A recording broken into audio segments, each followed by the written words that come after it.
Shri Shinas, good fences make good neighbours എന്നാണല്ലോ. നല്ല അതിർത്തികൾ നല്ല അയൽക്കാരെ സൃഷ്ടിക്കും എന്നാണ്. ചൈനയുടെ കാര്യത്തിൽ, അതിർത്തിയുടെ കാര്യത്തിൽ നമുക്ക് അവരെ വിശ്വസിക്കാൻ കഴിയില്ല എന്ന് മുൻ അനുഭവങ്ങൾ തെളിയിച്ചിട്ടുണ്ട്. ഇപ്പോൾ ഈ അമേരിക്കയുമായുള്ള വ്യാപാര തർക്കത്തിൻ്റെ ഇടയിൽ അല്ലെങ്കിൽ അതിൻ്റെ പേരിൽ ചൈനയുമായി അതിർത്തി പ്രശ്നങ്ങളൊക്കെ മാറ്റിവെച്ച് ഒരു സഹകരണം, ഒരു കൂട്ടുകെട്ട്, അതിനുള്ള സാധ്യത താങ്കൾ ഈ ഷാങ്ഹായ് ഉച്ചകോടിയിലൂടെ കാണുന്നുണ്ടോ?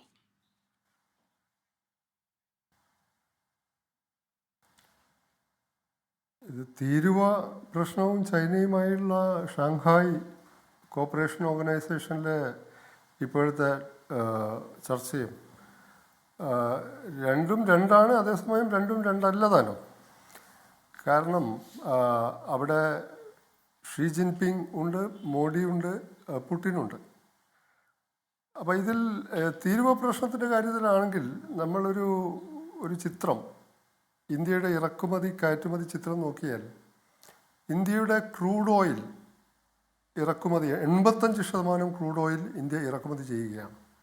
50%-ലധികം പ്രകൃതിവാതകം ഇന്ത്യ ഇറക്കുമതി ചെയ്യുകയാണ്.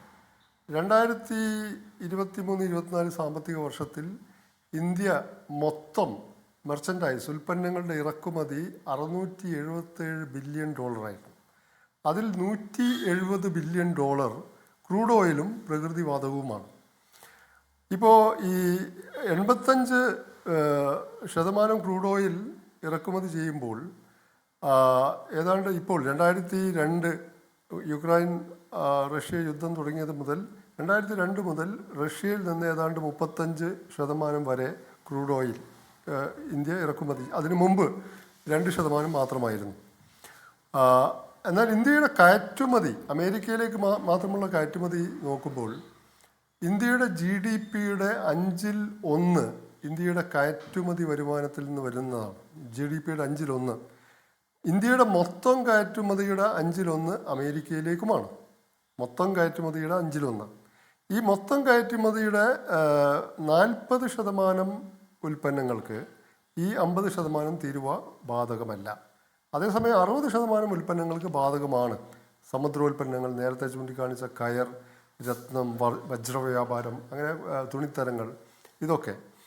അപ്പോൾ വാസ്തവത്തിൽ ഈ ഷാങ്ഹായ് ഉച്ചകോടിയിൽ നടക്കുന്ന ചർച്ചകൾ ദൂരവ്യാപകമായ വലിയ തോതിലുള്ള പാരഡൈം ഷിഫ്റ്റ്, വമ്പിച്ച ചുവടുമാറ്റമൊന്നും ഈ ലോക രാഷ്ട്രീയ സാമ്പത്തിക രംഗത്ത് ഉണ്ടാക്കാൻ പോകുന്നില്ല. അതേസമയം ചൈനയുമായുള്ള ബന്ധം, അതിർത്തി തർക്കങ്ങളൊക്കെ മാറ്റിവെച്ച് ഇപ്പോൾ കോവിഡ് കാലത്ത് ചൈനയിൽ നിന്നുള്ള ഫോറിൻ ഡയറക്റ്റ് ഇൻവെസ്റ്റ്മെൻറ്റ്, അതിന് വലിയ തോതിൽ നിയന്ത്രണം ഏർപ്പെടുത്തിയിരുന്നു.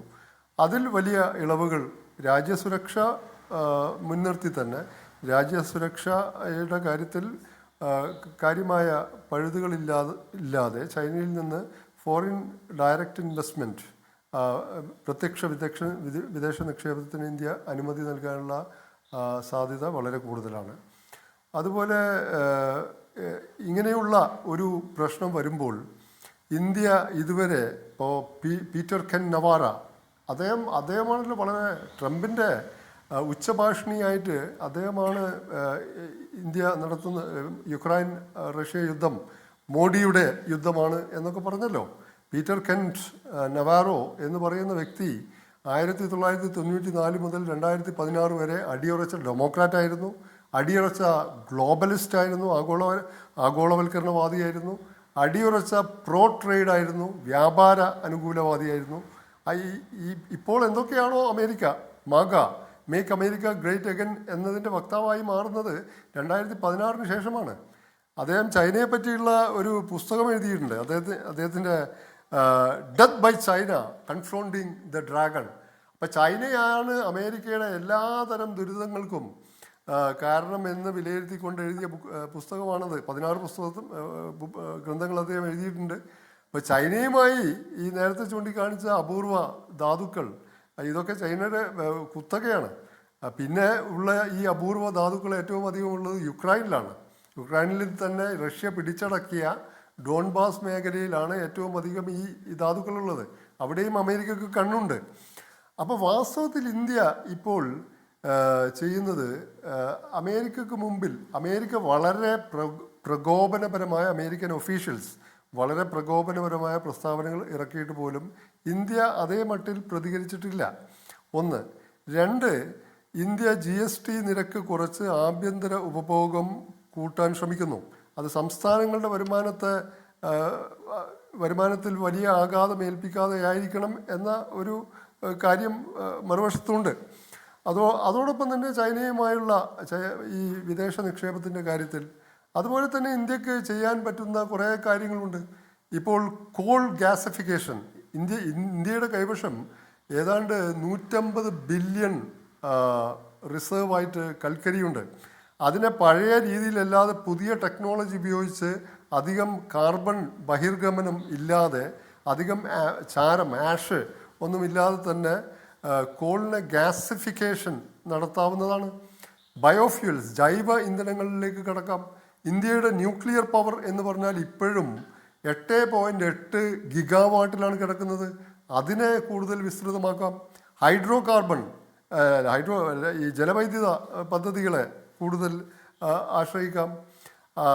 അങ്ങനെ മറ്റ് ഇന്ത്യക്ക് തന്നെ തദ്ദേശീയമായി വികസിപ്പിച്ചെടുക്കാവുന്ന ഒരുപാട് ബദൽ മാർഗങ്ങളുണ്ട്. അതിലേക്ക് ഇന്ത്യ ഇതുവരെ കടന്നിട്ടില്ല. അല്ല ശ്രീ ഷിനാസ്, ഞാൻ ഇടയ്ക്ക് ഒരു കാര്യം ഒന്ന് ചോദിക്കട്ടെ. അതായത് നമ്മളിപ്പോൾ ഇന്ന് ഈ വിഷയം ചർച്ച ചെയ്യുമ്പോൾ നമ്മുടെ മുന്നിൽ ഒരു പ്രധാനപ്പെട്ട ചോദ്യമായി നമ്മൾ ഉന്നയിച്ചത് ഒരു പുതിയ ശാക്തിക ചേരിക്ക് രൂപം കൊടുക്കാനുള്ള ഒരു സാഹചര്യം ഉണ്ടാകുന്നുണ്ടോ? ഇപ്പോൾ ഇന്ത്യ, ചൈന, റഷ്യ എന്ന ഒരു ത്രയത്തിലേക്ക് കാര്യങ്ങൾ കൊണ്ടുവരാനുള്ള സാഹചര്യം ഒരുക്കുന്നുണ്ടോ എന്ന് തന്നെ. ഇപ്പോൾ റഷ്യൻ പ്രസിഡന്റ് പറഞ്ഞത് ഇപ്പോൾ ബ്രിക്സിനെതിരെ നടത്തിയിട്ടുള്ള നീക്കങ്ങളെ അത് ഒറ്റക്കെട്ടായി നേരിടണം, അതിന് ശക്തമായി മറുപടി കൊടുക്കണം എന്ന തീരുമാനമുണ്ടാകുന്നു.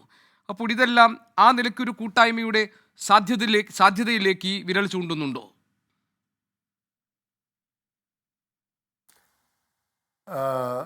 ഇന്ത്യ, ചൈന, റഷ്യ കൂട്ടായ്മ ഇപ്പോഴല്ല വളരെ മുമ്പേ പലരും ഉയർത്തിയ ഒരു കൂട്ടായ്മയാണ്. പക്ഷേ അതിൽ ഒരുപാട് യോജിപ്പുകളേക്കാളേറെ വിയോജിപ്പുകളും ആന്തരവൈരുദ്ധ്യങ്ങളുമുണ്ട്. കാരണം ഇന്ത്യ ക്വാഡ് എന്ന കൂട്ടായ്മയിൽ ഇന്ത്യ, അമേരിക്ക, ജപ്പാൻ, ഓസ്ട്രേലിയ ഈ 4 രാജ്യങ്ങൾ ഉൾപ്പെടുന്ന ക്വാഡ് എന്ന കൂട്ടായ്മയിൽ അംഗമാണ്. അപ്പോൾ ക്വാഡ് എന്ന കൂട്ടായ്മയെ ചൈന കാണുന്നത് ഏഷ്യൻ നാറ്റോ ആയിട്ടാണ്.